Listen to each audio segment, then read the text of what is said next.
Hello everybody, and welcome back to OMB Reviews. I am the critic who is a cynic. Hope we're doing well, and today we'll be talking about the Eternals, which has now finally gotten some early reviews, and boy oh boy, they are not looking very good at all, with even this article from The Independent saying Eternals branded Marvel's most disappointing film, possibly of all time. And so we'll dive into that. Also, what the early projections for this movie are, and what likely will be impacted by this kind of reaction from critics, not to mention an audience that is really kind of getting burnt out on superheroes in general. Before going further into this, please make sure you smash that like button, light up that fire button if you're watching over on Odyssey, and also make sure you're subscribed to the channel with that bell notification turned on. That way you know every time a new video or live stream goes live on the channel. So as you can see here again from Yahoo News, but by way of The Independent, it says that The Eternals is indeed branded Marvel's most disappointing film in these early reviews, calling characters out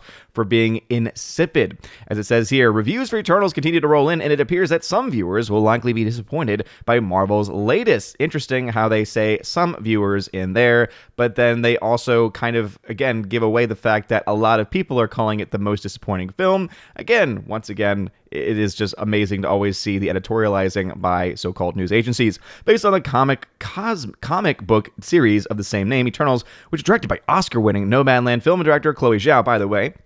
I very much was a fan of the film Nomadland by Chloe Zhao. Focuses on a race of immortal beings who protect the planet Earth from supernatural threats. Angela Jolie, Gemma Chan, and Kumail Nanjiani and Kit Harington star in the film alongside Salma Hayek, Brian Tyree Henry, and Richard Madden. Eternals has been one of the studio's most anticipated releases, but if reviews are anything to go by, Marvel fans should temper their expectations. The Guardian Steve Rose says that there's just too much going on, adding, "It's not exactly boring. There's always something new to behold, but nor is it particularly exciting." That doesn't sound very good. It lacks the breezy wit of Marvel's best movies.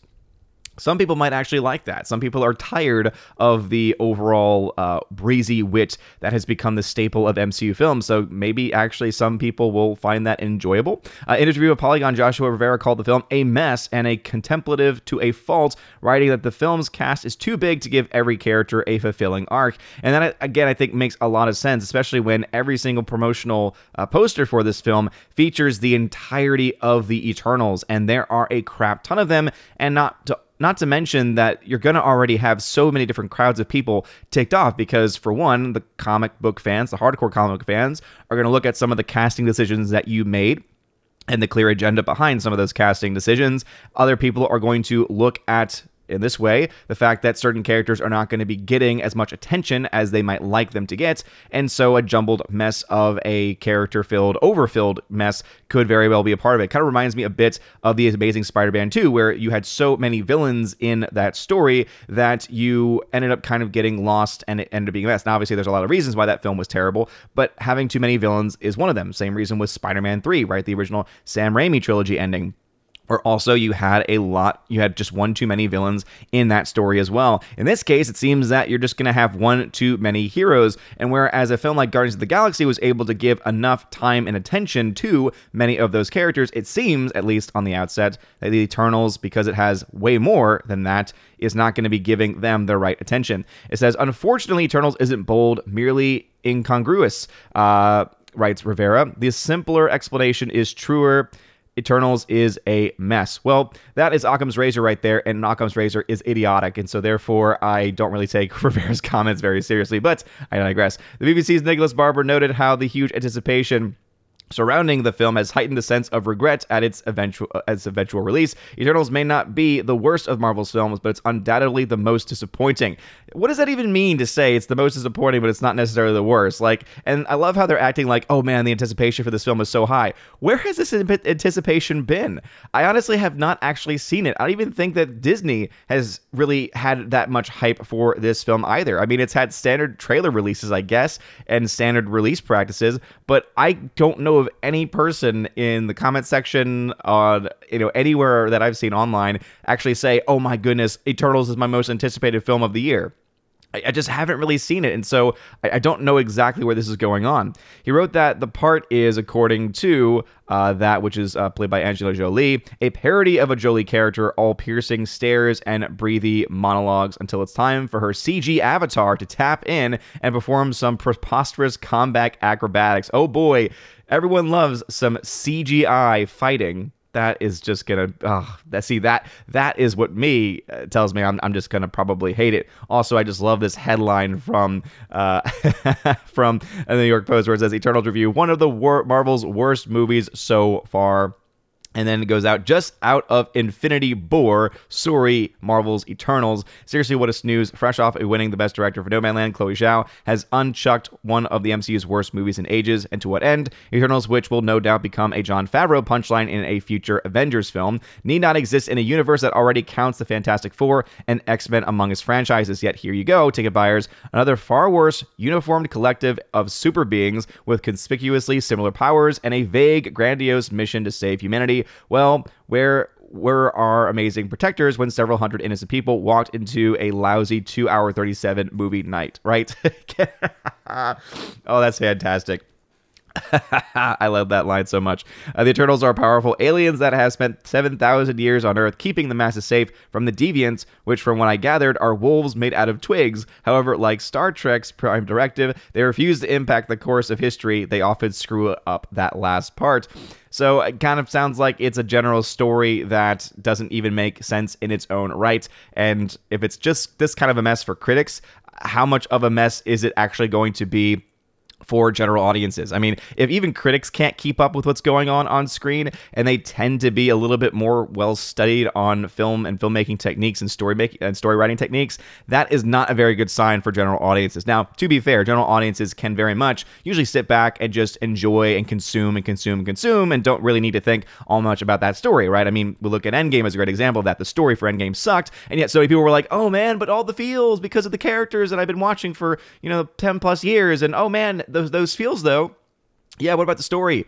Doesn't make any sense. They break their own time travel rules 1,000 times. Oh no, but it's still the story. So again, critics not liking the film is not necessarily a death knell for this film. So the film was originally expected to make $82 to $102 million in its opening weekend. Domestically, expected to make $210 to $280 million by the end of its run. I would imagine that this kind of a response, and also the fact that I thought that was already kind of over projecting for this film, is likely already a bit too high. So it'll be interesting to see exactly what this film does when it opens up in a couple weeks on November 5th, and just how close it gets to this original estimate. It'll also be interesting because I'm sure we'll get an updated box office projection for this film, and it wouldn't surprise me if either we saw the film get reprojected to make roughly $80 million or $90 million respectively. If it's the $90 million, it means that their projections haven't really changed all that much. If it bumps down to $80 million, it means that their projections would have dropped from around, to about 75 to 85 million as their final actual projection, which again would make a lot more sense to me, especially with the film getting so much hate this early on from, again, a wide variety of sources. So this headline from New York Post, some people might say, oh, well, New York Post is a little bit more right-leaning. It's like, okay, Yahoo News definitely is not. And they're pointing out several other, and again, obviously this is way of independent, but they are obviously pointing out how several other places. In a 2-star review for The Telegraph, Robbie Collin discusses Jolie's hugely hyped entry to the franchise as a regal swordswoman. Again, a parody of the actual character. By the way, her hair looks so fake, it's kind of sad. Whoever did the hair and makeup on this movie, again, I assume that you're getting the best talent that there is, Disney, Marvel, but what in the world's going on? That her hair looks so fake. Like that's such a small thing to be able to get right. How is it that you're even screwing that up? A 3-star review for Empire knows that the playing on such a colossal stage is inevitably challenging to keep the focus at the superhuman level.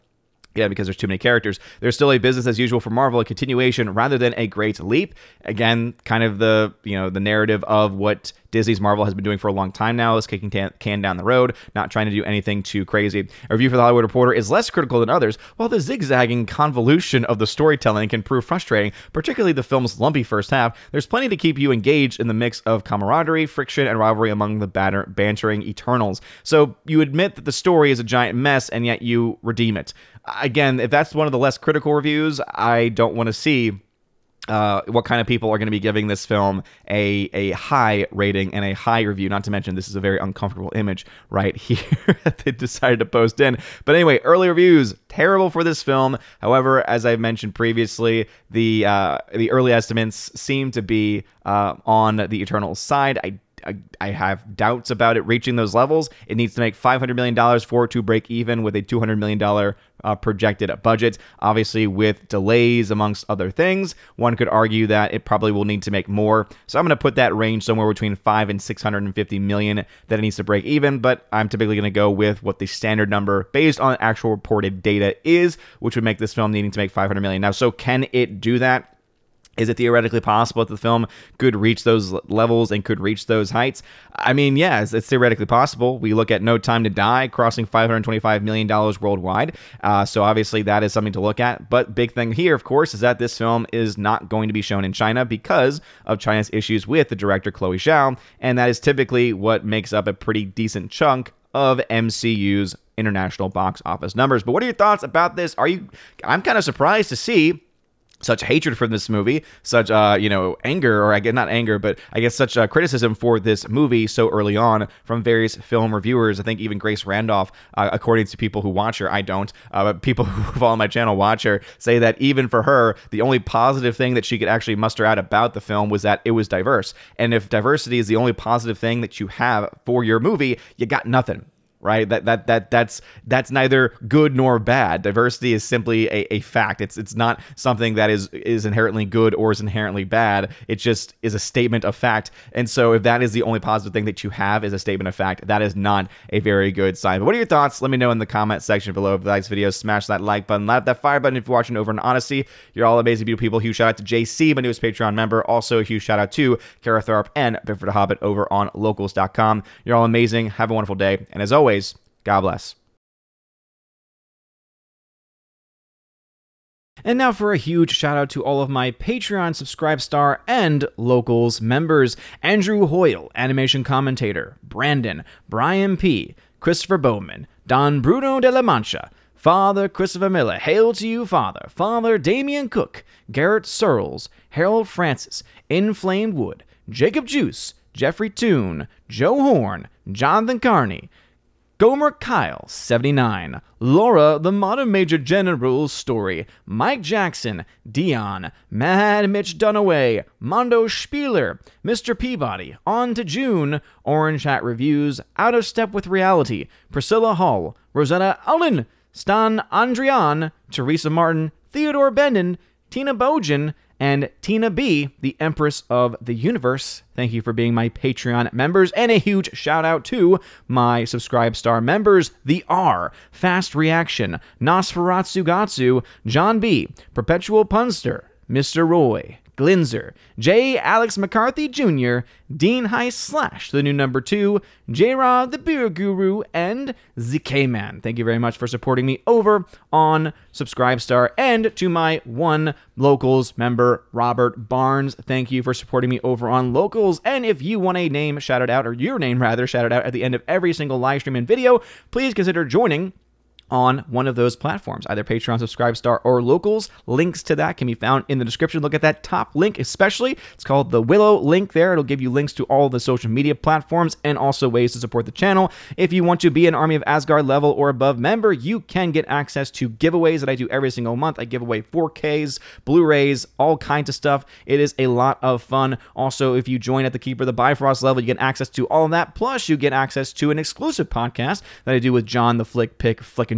We have a lot of fun. We do that once or twice a month. And if you join at the Chosen of Valhalla level, you get all of that. Plus, in your first month, you get a t-shirt of your choice and send anywhere in the world. And also, you get to be featured on the channel once a month on the Chosen of Valhalla live stream where we get to hang out and have a good time. So anyway, if any of that sounds good, check out that link in the top of the video as I mentioned. You guys are amazing and beautiful people. I hope you have a wonderful rest of your day. And as always, God bless.